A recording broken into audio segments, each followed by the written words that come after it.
Habían pasado ya 7 años desde que llegué a este mundo, arrastrada por un misterioso sistema que me propuso un trato casi imposible de rechazar. Si cumplía 1000 peticiones de Lucas, un joven magnate caprichoso, el sistema me permitiría regresar a mi mundo original y curar la enfermedad terminal de mi verdadero esposo. Era un trato extraño, casi irreal, pero me aferré a él con todas mis fuerzas porque representaba mi última esperanza. La última de esas 1000 peticiones consistía en algo mucho más serio de lo habitual: donar mi sangre para salvar a la mujer que Lucas proclamaba como el amor de su vida, Zoe. Su tipo de sangre era tan raro que no la encontraba en ninguna parte, y yo me había convertido en la única opción para la transfusión total que necesitaba. Aquella tarde, cuando Lucas me lo pidió, todos pensaron que al fin me hartaría y me marcharía, pero por supuesto, no sabían cuáles eran mis verdaderas intenciones. Sin vacilar, permití que el personal médico preparara la aguja y la bolsa de sangre. Aún así podía sentir la tensión en el aire. Muchos creían que yo iba a rechazar la cirugía, o peor, que causaría un problema para sabotear a Zoe. Sin embargo, mantuve la compostura y acepté sin pestañear. Para los demás, aquella acción resultaba incomprensible. Para mí, era la culminación de un camino que había durado años. La gente que rodeaba a Lucas, sus amigos y conocidos, disparó comentarios mordaces, acusaciones, burlas y risas a mi costa, resonaban por la habitación privada donde se discutía la intervención. Me tildaban de ambiciosa y desesperada, como si mi único propósito en la vida fuese aferrarme a él. Y, aunque sus palabras eran hirientes, mantuve el rostro sereno. Había soportado cosas mucho peores durante aquellos 7 años. Para complacer a Zoe, Lucas me había exigido renunciar a oportunidades de trabajo, enfrentar tormentas a altas horas de la noche y hasta cargar con culpas que no me pertenecían. Cada vez que él pronunciaba un deseo, yo lo cumplía sin quejarme. Siempre hubo un motivo oculto detrás de mi docilidad. El sistema me prometía que, al superar cada una de las 1000 peticiones, podría volver a mi verdadero hogar. Allí me esperaba mi esposo, un hombre bondadoso que había enfermado de cáncer de pulmón tras inhalar humo tóxico al salvarme de un incendio. Sofía, ¿de verdad vas a donar tanto de tu sangre?, preguntó Lucas con una vacilación inusual, rompiendo el silencio incómodo que había caído en la sala. Antes de que pudiera responder, Zoe se adelantó con un gesto compasivo y su voz en tono suplicante. Hermana Sofía, mi leucemia ha empeorado. El médico dice que necesito una transfusión total para sobrevivir, y tu sangre es la única que podría salvarme. Pero no quiero que te sientas obligada, ni que arriesgues tu salud. Se notaba que buscaba conmover a quienes la rodeaban con esa actitud vulnerable. La misma estrategia, repetida durante todos estos años. Pero yo no tenía intención de juzgarla en ese momento. Mi tarea estaba por terminar y, si todo salía como esperaba, podría por fin despedirme de este mundo. Le dediqué una mirada serena y le respondí: descuida, señorita Zoe. Estoy dispuesta a ayudar. Dicen que salvar una vida es un acto precioso, y si Lucas me lo pide, lo haré. Con 600 cc de mi sangre bastará para darte una oportunidad. Al oír mis palabras, noté que Lucas me observaba con una mezcla de perplejidad y desconcierto. Su arrogancia habitual dio paso a algo que no había visto antes en su mirada: duda. Aún así, me extendió un cheque con una suma importante. Será mejor que tomes esto, Sofía. No quiero que te desmayes y arruines la cirugía de Zoe. Durante años jamás me había ofrecido compensación alguna. Me sorprendió, aunque sabía que ya estaba de salida. Mi destino era desaparecer de este mundo tras cumplir la última petición. Negué con la cabeza, rechazando el dinero. Gracias, pero no es necesario. Mi propósito es ayudarte a ti y a Zoe. Nada más. La confusión de Lucas se hizo evidente. Pude ver en sus ojos que esta vez no entendía qué había de diferente en mi actitud. Sin embargo, no le di explicaciones. Entregué la bolsa de sangre al enfermero, sintiendo un leve mareo provocado por la donación. Alcancé a sonreírme a mí misma, pensando en lo cerca que estaba de reunirme con mi esposo y de ver cómo se curaba su enfermedad. Cuando terminé el trámite, me giré con intenciones de marcharme, pero el mareo se intensificó. Mis botas de tacón patinaron en el piso frío y perdí el equilibrio, rasgando un poco mi abrigo. El aire helado entró por el desgarrón y mi tobillo se torció con fuerza. No tardaron en llegar nuevas risas y burlas, afirmando que mi actuación era forzada, que solo buscaba llamar la atención de Lucas. Mírala, con unos cuantos centímetros de sangre donados ya ni camina bien. Alcancé a escuchar de una voz irreverente: si cree que así conseguirá simpatía, está muy equivocada. Esas frases mordaces no me afectaban tanto como antes. Eran parte de la rutina. Me sostuve contra la pared, decidida a salir de allí por mi cuenta. El ambiente estaba cargado de tensión, como si esperaran que yo me derrumbara y me pusiera a suplicar. Justo cuando estaba segura de que Lucas se iría, como siempre hacía, sin dedicarme una sola mirada de preocupación, él se volteó. Observé cómo su expresión cambiaba ligeramente. Se acercó y habló con voz baja. Da igual, sube al coche. Haré que el chofer te lleve de vuelta. Aquello me dejó atónita. Nunca antes había recibido una oferta así de su parte. En todos estos años, jamás me había permitido subir a su auto. Siempre me dejaba a mi suerte, sin importarle cómo regresaba a casa. Lo recordaba tratando mi presencia como un lastre, afirmando que yo no encajaba en su mundo. En ese momento, me pregunté si algo había cambiado en su corazón. Quizá, después de tanto tiempo, había empezado a darse cuenta de que mis acciones no eran mera obsesión hacia él, sino algo más profundo, algo que ni se imaginaba. Sin embargo, no estaba dispuesta a quedarme a descubrirlo. Mi única meta era volver a mi verdadero hogar y salvar a mi esposo. Esa determinación ardía con tal fuerza que cualquier pequeño gesto de amabilidad tardía por parte de Lucas no podía detenerme. Con paso vacilante, acepté su ayuda solo para evitar que mi tobillo se lastimara más. Me subí al coche en silencio, pensando que faltaba muy poco para que mi misión culminara. Después de 7 largos años cumpliendo cada exigencia, había logrado completar la lista de 1000 peticiones. El sistema pronto cumpliría su promesa. Mientras el automóvil avanzaba por la carretera, el viento helado mecía las ramas de los árboles, y yo cerré los ojos por un instante. En mi mente se dibujaba la imagen de mi esposo sonriendo sanamente, libre del dolor y de la enfermedad que lo consumía. Sentí un calor reconfortante en el pecho al pensar que, si todo salía bien, pronto regresaría junto a él para continuar nuestra vida. Con un leve temblor, recordé la expresión confusa de Lucas y las miradas escépticas de sus amigos. Aún no sabían la verdad de mis motivos, ni les importaba demasiado. Sin embargo, yo estaba en paz. No ansiaba su amor ni su compasión, solo quería alcanzar mi libertad, cerrar el capítulo de este mundo extraño y recuperar la vida que había dejado atrás. Ahora, con la última petición cumplida, cada susurro de dolor, cada humillación y cada exigencia parecían parte de un sueño cada vez más lejano. Lo único que importaba era mi verdadera familia y la promesa de curar esa terrible enfermedad. Había recorrido un camino lleno de tropiezos para llegar hasta aquí, y al fin, se abría la puerta hacia el desenlace que tanto anhelaba. Sentí una ligera punzada en el pecho al imaginar que, tal vez, en algún rincón de su ser, Lucas estaba experimentando la pérdida antes incluso de que mi partida se hiciera realidad. Pero mi decisión estaba tomada. Una vez cumplida la última petición, yo desaparecería de su vida. Para ellos, mi ausencia no sería más que una sombra que se desvanecía. Para mí, era la oportunidad de retomar mi destino y salvar a quien siempre amé de verdad. Pasé 7 largos años en aquel mundo dictado por el sistema. Durante ese tiempo soporté humillaciones, cumplí peticiones insólitas y sacrifiqué mi dignidad para acercarme a un solo objetivo: regresar a mi verdadero hogar y salvar a la persona que más amo en la vida real. Aunque me esforzaba en mantener la calma, había instantes en los que todo se volvía insoportable. Recuerdo vívidamente la vez que, por un simple roce de mis manos en la puerta de su coche, Lucas perdió los estribos, me empujó al suelo sin contemplaciones y al día siguiente vendió ese vehículo nuevo que apenas había usado 3 meses. Para él, mi presencia era como una mancha que había que eliminar. Por eso, me dejó atónita cuando, en una ocasión posterior, tras una de mis donaciones de sangre, me ofreció subir a su coche para regresar a casa. Al principio no supe reaccionar. Los amigos de Lucas, incluida Zoe, la mujer que él adoraba, también quedaron en shock. Parecían preguntarse qué le ocurría para ofrecerme, de repente, un mínimo gesto de ayuda. Lucas, notando el asombro de todos, se apresuró a explicarse con su habitual indiferencia. Es la única persona en la ciudad con ese tipo de sangre raro. Si se congela de camino a casa, sería un problema para Zoe. No quiero arriesgarme a que mi fuente de sangre se pierda y luego nos quedemos sin donante. Su aclaración me pareció predecible. Era obvio que la preocupación no era por mí, sino por Zoe. Aún así, lo comprendía. Él estaba locamente enamorado de ella. Por ejemplo, cuando Zoe tuvo un problema en el trabajo y su supervisor la reprendió, Lucas no dudó en usar su influencia para hundir por completo a esa empresa y manchar el historial de aquel hombre. Lo cierto es que dudé antes de subir a su coche. Conocía bien su carácter y además me mareó con facilidad en los vehículos. Al final preferí caminar, sin importarme los susurros de burla que brotaron alrededor. Lucas se encogió de hombros y se marchó, abandonándome con su habitual frialdad. Era lo que había vivido durante 7 años, cumplir sus exigencias sin recibir ni un atisbo de gratitud. Mientras avanzaba por la calle con paso inseguro, el viento helado cortaba mi piel y mis fuerzas menguaban por la donación reciente de sangre. Escuché cómo se reían de mí, diciéndome que me creía importante solo por un efímero gesto de condescendencia. Zoe, desde el asiento del copiloto, me lanzó una mirada de superioridad que dejé pasar. Me aferré a mi abrigo desgastado y continué, con la mente puesta en mi misión. Aquel cielo nocturno era distinto al de mi verdadero mundo. Ver las estrellas allí me recordaba, de forma dolorosa, a mi esposo en la realidad. El sistema me había prometido mantenerlo con vida el tiempo suficiente para que yo completara las 1000 peticiones de Lucas, y, aunque mi esposo debía de estar muy preocupado por mí, confiaba en que, una vez cumplida la última exigencia, por fin volvería a casa. Mientras esos pensamientos me reconfortaban, un golpe en la espalda me hizo perder el equilibrio. Acabé en el agua helada de un lago cercano. El choque térmico me dejó paralizada. Mi cuerpo, ya debilitado, parecía no responder. Entre la confusión, alcancé a ver a Zoe en la orilla, observándome con una sonrisita cruel. «Vaya, Sofía, ¿sigues por aquí?», susurró con fingida inocencia. La siguiente escena que recuerdo fue en una cama de hospital. Mi cuerpo estaba entumecido, apenas con fuerzas para abrir los ojos. Zoe entró en la habitación con paso triunfante y soltó comentarios hirientes, como si yo fuera un simple instrumento para prolongar su vida. Aunque me dolió, no respondía a sus provocaciones. Estaba tan cerca del final de mi misión que, de algún modo, ya no me importaba nada de lo que dijeran. Zoe sacó una tarjeta bancaria y la arrojó sobre la cama con desprecio. «Toma. Te doy este dinero para que cuando te recuperes, desaparezcas de nuestra vista. Si vuelves a interponerte entre Lucas y yo, te haré arrepentirte». Me limité a negar con la cabeza. Mi objetivo no era vivir de su fortuna, ni mucho menos quedarme en aquel mundo. Pero ella, viendo mi indiferencia, se tornó más agresiva. Fingió tropezar con un cuenco de medicina caliente y se lo arrojó al rostro, simulando que yo la había atacado. Sabía que aquella farsa siempre había funcionado con Lucas, quien antes me castigaba sin dudarlo. Esta vez, él irrumpió en la habitación con el ceño fruncido. Al ver a Zoe lloriqueando y a mí en la cama, tuve un escalofrío, esperando su reacción. Sin embargo, su mano se quedó suspendida en el aire, como si algo en su interior lo detuviera. No me golpeó ni me recriminó directamente. Solo suspiró. «Sofía, no dejes que estas cosas vuelvan a suceder». Su reacción nos sorprendió a todos. Zoe lo miró con incredulidad, como si no reconociera a la persona que tenía delante. Yo misma me quedé desconcertada, notando que algo en Lucas había cambiado. Aún así, no tuve tiempo de descubrir el porqué. Lo último que sentí antes de perder la conciencia fue el frío atravesando mi cuerpo. Una oscuridad espesa me envolvió, sumergiéndome en una especie de sueño profundo. Cuando desperté, ya no estaba en aquel mundo. Abrí los ojos en un hospital diferente, el de mi realidad, un techo blanco, el sonido incesante de los monitores y un suave olor a desinfectante. Mis manos estaban frías, pero ya no por haberme hundido en el lago, sino por la vía intravenosa que me administraba suero. Una enfermera, al verme reaccionar, soltó un grito de sorpresa. «¡Dios mío! ¡Has despertado!». Descubrí que había permanecido en coma tras un accidente. El personal médico entró rápidamente para evaluarme. Me dijeron que habían pasado varios meses y que mi estado era tan crítico que casi habían perdido la esperanza. Mi madre apareció, con el rostro surcado de lágrimas de alivio.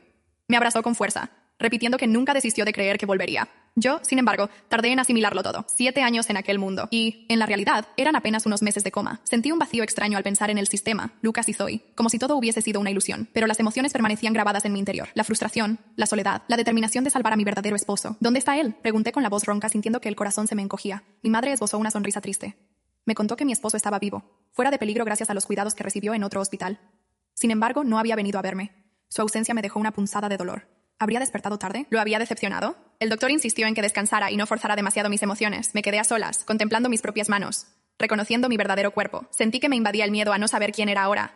Sin el sistema y sin esas misiones constantes que daban sentido a cada uno de mis actos en el otro mundo. Los días fueron pasando y yo iba recuperando fuerzas. Cada noche cerraba los ojos y revivía retazos de lo que experimenté con Lucas y Zoe. Al despertar, aliviada de que todo quedara atrás, mis pensamientos volvían a mi esposo, mi razón principal para haber soportado aquel largo suplicio. Aunque una parte de mí seguía anhelando respuestas sobre la dimensión paralela y las promesas del sistema, la realidad era que mi destino ya no dependía de peticiones ajenas. Tenía la oportunidad de vivir otra vez y de encontrar a la persona que más había amado. Mi principal deseo era recuperarme por completo y después reunir el valor para buscarlo. En el fondo, lo que experimenté en aquel mundo paralelo me enseñó algo. Hay lazos que ni el tiempo ni la distancia pueden romper. Si él seguía esperándome en algún lugar, si nuestro amor seguía vivo, entonces cada segundo de esos 7 años habría valido la pena. Con esta esperanza anidando en mi corazón, decidí que lucharía por mi futuro y por mi verdadera vida. Por primera vez desde que desperté, me sentí con energías renovadas. Mis pasos en este mundo apenas comenzaban y finalmente sería dueña de mi propia historia. Versión reescrita e adaptada, do texto en español, con narrativa ampliada e ajustes para conformidade. La realidad sigue pareciendo inasible. Cuando me miro en el espejo del cuarto del hospital, apenas reconozco mi rostro.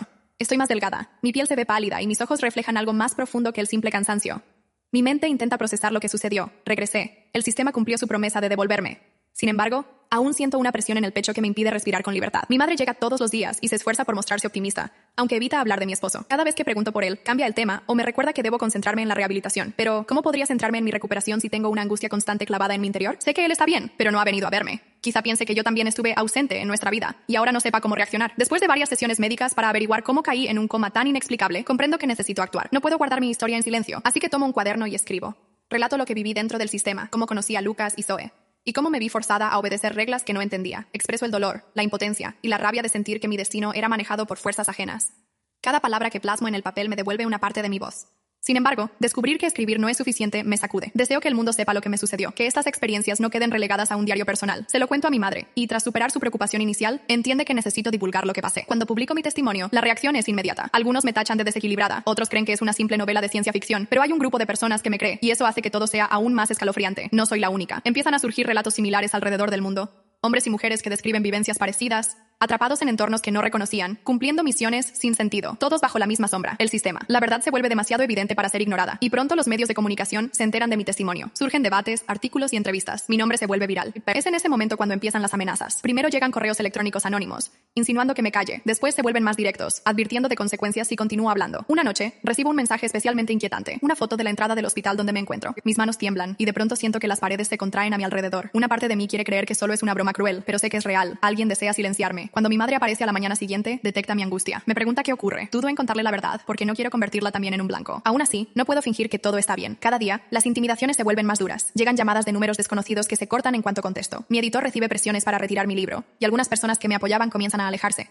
Pero lo más aterrador es cuando una de las víctimas que conocí, Emma Torres, desaparece por completo. Se había puesto en contacto conmigo para contarme su historia, también llena de reglas arbitrarias y vínculos afectivos manipulados. Un día dejó de responder. Sus redes sociales se cerraron. Su número ya no existe y, según su familia, no la han visto en días. Es como si nunca hubiera existido. El terror se instala en mi interior. Comprendo que el sistema está activo y borrando cualquier evidencia que pueda acusarlo. Temo que a mí también me hagan desaparecer. Pero esta nueva oleada de miedo me confirma que debo seguir adelante. Quieren silenciarme porque estoy en el camino correcto. Recurro a un periodista de investigación y le muestro todo. Los mensajes que me han llegado, los testimonios recopilados, los indicios de que esto no es un simple delirio, sino algo mucho más grande. Al principio, él se muestra escéptico, pero mis pruebas lo hacen cambiar de opinión. Si esto es cierto, dice con un hilo de voz, estamos ante un escenario mucho más complejo de lo que jamás imaginé. Asiento, consciente de que solo revelando la verdad podremos detenerlo. El reportaje se publica una semana después y el mundo se conmociona. La gente comienza a plantearse si vivimos en una simulación o si todo es parte de un programa secreto que secuestra personas para someterlas a experimentos. Aunque muchos no lo creen, la bola de nieve informativa ya es imparable. Por primera vez, grandes sectores de la sociedad empiezan a sospechar que el sistema existe de verdad. Incapaces de eliminarme físicamente sin generar más sospechas, los responsables cambian de estrategia y buscan desacreditarme. Expertos de dudosa credibilidad aparecen en televisión diciendo que mi historia es fruto de un trauma o un ardid publicitario. Circulan rumores de que todo fue una jugada para ganar fama y dinero. Pero lo peor no son esos programas de tertulia. Lo más aterrador sucede en mi mente. Comienzo a tener sueños extraños en los que la versión de mi historia se distorsiona. Me veo a mí misma consintiendo voluntariamente esas misiones. Percibo a Lucas como alguien que me amaba y a Zoe como una aliada. Todo parece una aventura benigna, lo opuesto a lo que recuerdo. Despierto bañada en sudor, dudando de mi propia cordura. ¿Acaso todo fue una fantasía de mi mente dañada por el coma? El sistema, o quien esté detrás de él, no solo ataca mi credibilidad, sino mi identidad. Ante esta confusión, decido buscar ayuda profesional. Asisto a terapia y explico, con palabras temblorosas, cómo viví 7 años en un lugar que no era mi mundo, obligada a realizar pruebas que no comprendía y de las que nunca pude escapar por mi cuenta. Mi terapeuta no me trata como a una loca ni intenta convencerme de que lo imaginé. Me ayuda a explorar mis recuerdos para encontrar coherencia entre lo que viví y lo que el sistema pretende imponer en mi mente. Poco a poco, voy entendiendo que no lo imaginé. El sistema sí existe, y yo sobreviví a él. Conforme las amenazas se intensifican y mis recuerdos parecen confundir realidad y ficción,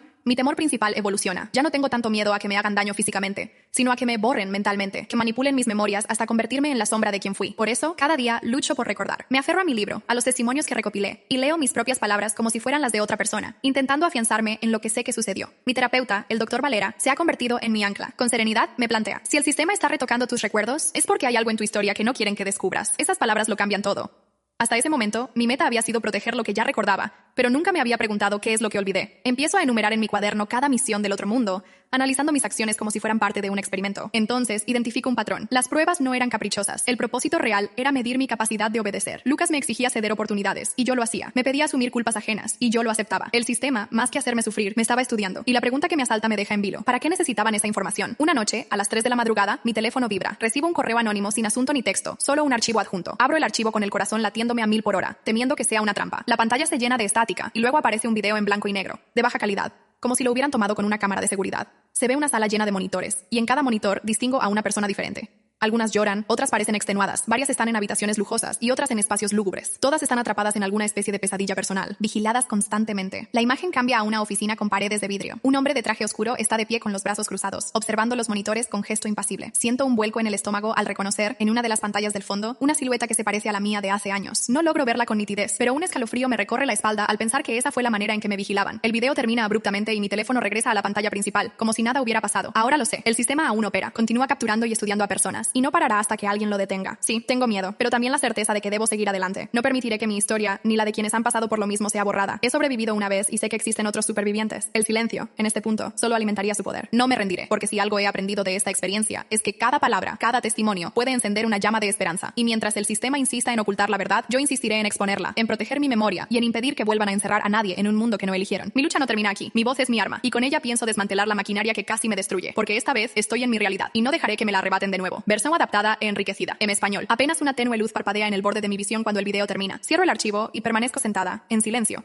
dándole vueltas a lo que acabo de presenciar. En la grabación, un hombre de traje oscuro y porte elegante aparece con los brazos cruzados a la espalda, observando monitores como si analizara cifras de ventas. Su expresión es tan serena y distante que resulta escalofriante. Parece estar calculando estadísticas, no vidas humanas. El comportamiento de la unidad 384 es interesante, dice, con voz tan neutra que pone la piel de gallina. Ha resistido varios años sin quebrarse. Esto podría servir de referencia para las próximas simulaciones. Entonces comprendo que unidad 384 soy yo, y el estómago se me anuda de inmediato. Para ellos, no soy una persona, ni siquiera una víctima. Solo soy un experimento en su tablero de control. La pantalla se apaga, pero mi mente sigue llena de preguntas, latidos acelerados y un vacío en el pecho. ¿Cuántas otras personas están atrapadas en esos mundos falsos? ¿Cuántas figuran en esos registros fríos, convertidas en simples números? Me levanto de la cama de golpe. No puedo detenerme ahora. El mero hecho de haber sobrevivido a esa prisión mental me convierte en un testigo peligroso para el sistema. Si el sistema sigue activo, si todavía manipula y encierra gente en realidades diseñadas para romper el espíritu, entonces no hay descanso para mí. Debo contraatacar, exponerlo, hacer que caiga desde dentro. Los días siguientes reviso el video una y otra vez, buscando pistas. Si este lugar continúa existiendo, entonces debe de haber un método de entrada y de salida. Y si yo logré escapar una vez, quizá pueda ayudar a otros a hacerlo también. Pero sé que no puedo hacerlo sola. Primero contacto al periodista que contó mi historia. En cuanto ve el video, su tono cambia. ¿Cómo obtuviste esto? Alguien me lo mandó, no sé quién es. ¿Insinúas que un infiltrado dentro del sistema te está ayudando? Parece que sí. Su silencio dura varios segundos. Cuando vuelve a hablar, la voz le tiembla. Esto puede ser más grande de lo que pensábamos, Sofía. Si es auténtico, hablamos de algo más profundo que una organización clandestina. Puedes convertirte en su enemiga número 1.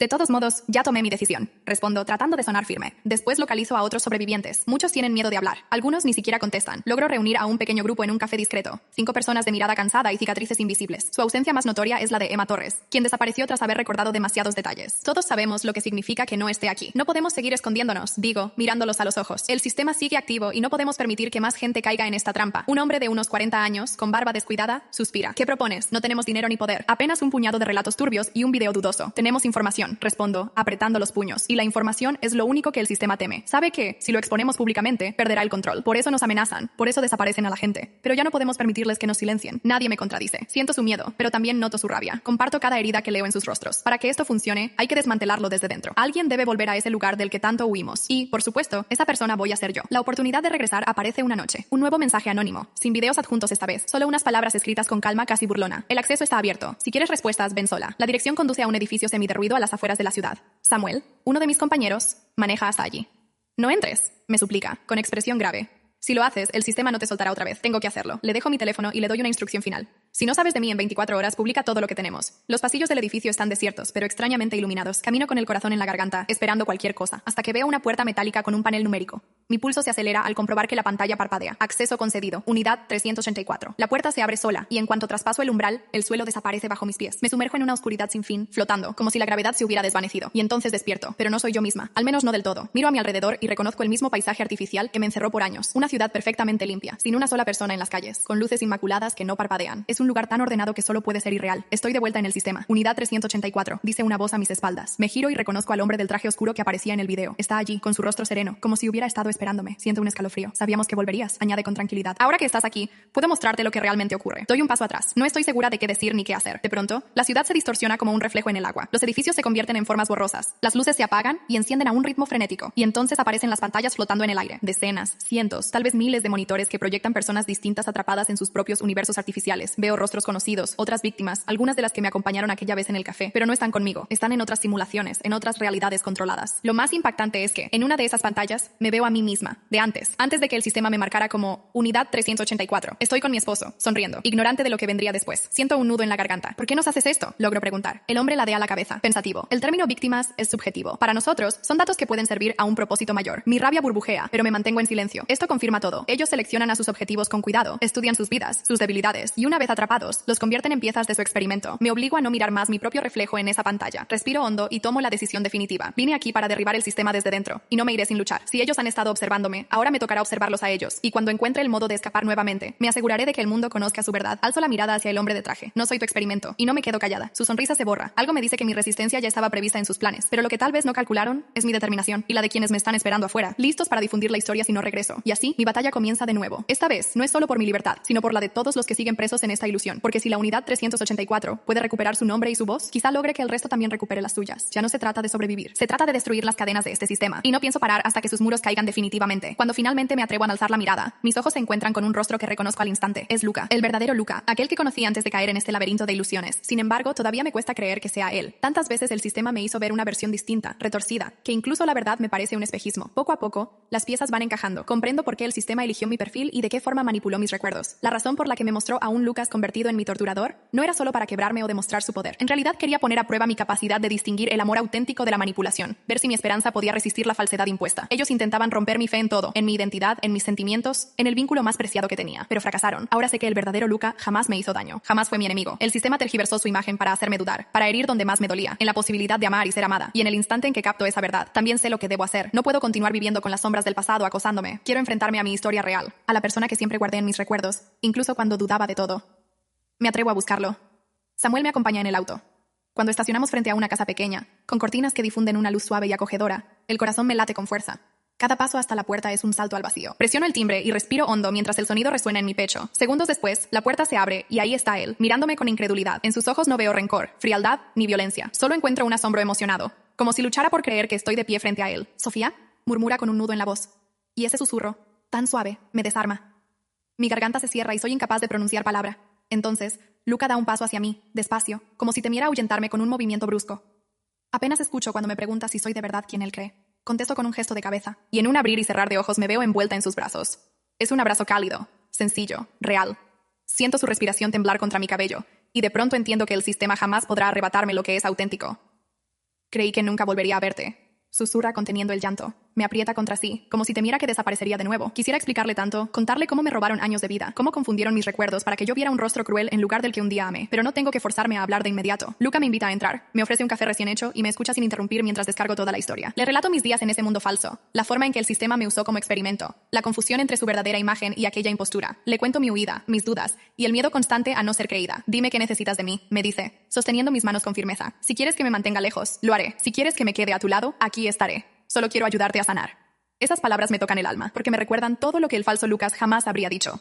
Aquel ser inventado solo buscaba mi sumisión, mientras que el hombre real, el que está sentado frente a mí, no busca poseerme, sino acompañarme. Siento que por fin puedo respirar sin el peso de la desconfianza aplastando mi pecho. Quédate, respondo, con un hilo de voz, pero convencida de cada sílaba. Él asiente, y en su mirada, intuyo que este momento no está teñido por la duda. El amor nunca fue una trampa. El amor es libertad, la promesa de que no tenemos que vivir con miedo. Y yo, después de tanto dolor, me permito al fin creer en ello. Los días siguientes pasan como un bálsamo. Las mañanas se llenan del aroma a café, de conversaciones sencillas que me saben ahogar, de sonrisas que no se desdibujan con sospechas. Luca intenta preparar panqueques, aunque su poca destreza culinaria me arranca carcajadas. Descubro en sus gestos cotidianos esa ternura que el sistema quiso arrancar de mi memoria, y comprendo que he vencido porque sigo teniendo la capacidad de amar. Nada de lo que viví desaparece de un plumazo. Todavía tengo cicatrices invisibles que tardarán en sanar, pero cada vez que me siento en el sofá con una taza humeante entre las manos, miro el sol entrar por la ventana y sé que esos años de encierro mental quedaron atrás. El sistema cayó. Ya no hay personas atrapadas en simulaciones crueles. Esta vez, la vida es realmente nuestra. ¿En qué piensas?, pregunta Lucas sentándose a mi lado. En que todo esto parece un sueño, respondo antes de apoyarme sobre su hombro. Sí lo es, dice posando una mano sobre la mía. Entonces espero que nunca despertemos. Y mientras me apoyo en su calor, comprendo que la única verdad que el sistema nunca podrá manipular es la de mi propio corazón. El amor auténtico no exige obediencia ciega, ni busca la destrucción de nuestra identidad. El amor nos libera. Finalmente, lo siento latir a mi alrededor, y me aferro a la certeza de haber recuperado no solo mi libertad, sino también la confianza en quien realmente soy. ¿Te gustó esta historia? Si quieres ver más contenido como este, no olvides suscribirte al canal y activar las notificaciones para no perderte ninguno de mis próximos videos. Déjame tu opinión en los comentarios, y cuéntame qué parte de la historia te conmovió más. Nos vemos en el siguiente video.